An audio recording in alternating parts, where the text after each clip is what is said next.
época de música e muito samba. E quem segura essa alegria toda na avenida e no gogó são os intérpretes das escolas de samba. E sabe que eles têm seus segredinhos? Saiba agora o que é mito e o que é verdade na hora de cuidar da saúde da voz.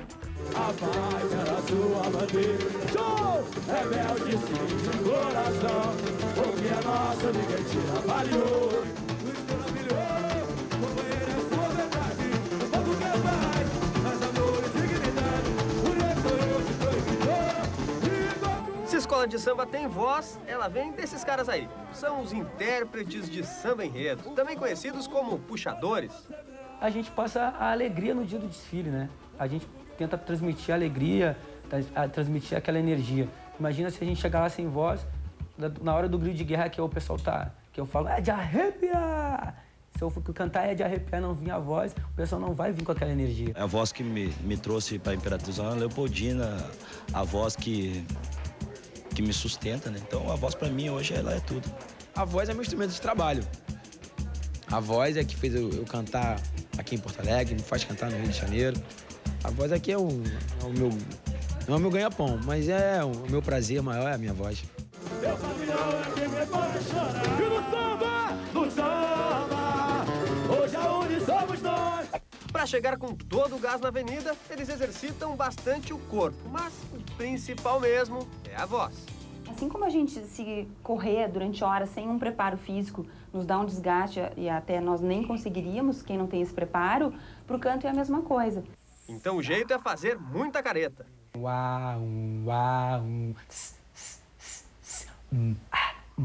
E a gente... É horrível de ver isso, mas é horrível. A gente fazendo sozinho no espelho é horrível. O pessoal que tá vendo começa a rir, mas é assim que a gente tem que fazer. Dentro das pregas vocais tem músculo, e esse músculo cansa. Então precisa fortalecer a musculatura. Para isso existem os exercícios de aquecimento vocal, para que a pessoa consiga cantar durante 2, 3 horas, sem ter um desgaste maior. Os intérpretes usam de tudo para não desafinar.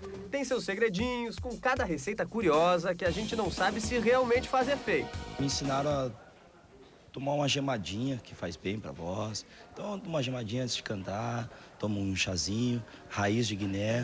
Meu pavilhão é quem me pode chorar. E no samba, hoje aonde somos. Mas será que tem truque que é mito ou verdade?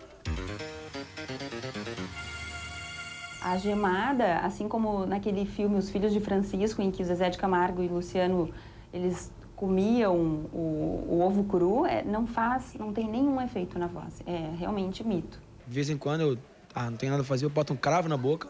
Não tem nenhuma ação direta. Não chega na laringe, não chega nas pregas vocais. Quando eu chego em casa, cansado, assim, lá pelas 3, 4 horas da manhã, normalmente eu tenho um sorvetinho ali, eu como um sorvete gelado. O pessoal vai estar achando, Não. Se eu tomar um sorvete gelado, alguma coisa gelada antes de cantar, umas 2 horas antes, acabou minha voz. Mas eu tomo alguma coisa gelada para dormir, daí a minha garganta ela adormece e eu consigo dormir bem. No outro dia, se eu dormir bem, eu acordo com a minha voz tranquila.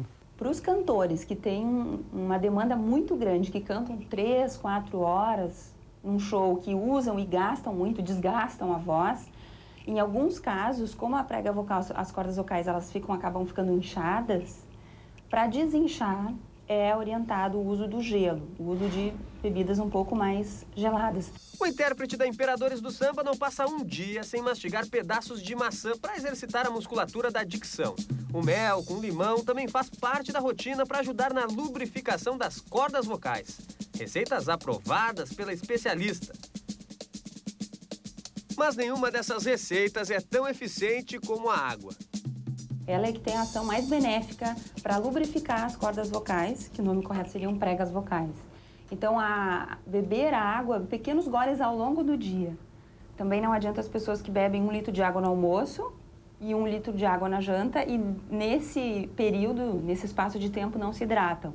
Aí, então, a voz vai sentir falta de uma lubrificação. Uma linda história de amor, vivo esse sonho colorido. Falar pouco e descansar bastante também fazem bem para a voz. Usou muito a musculatura da laringe e a voz acaba ficando cansada. Então é importante fazer repouso de voz ou falar baixo, não sussurrado, porque o sussurro prejudica. Falar assim, é ruim, então falar com um volume mais baixo de voz ou simplesmente não falar. O maior cuidado com a voz é o sono. Dormir, procurar dormir 8 horas por dia, descansar bastante, beber bastante água e não se expor muito, não gritar, não falar muito alto. E na hora de cantar, procurar colocar a voz no lugar que tem que ser colocado. Descanso, exercícios e muita água. Esses são os quesitos para uma voz nota 10 na Avenida. Mundo, e parece cair paixão.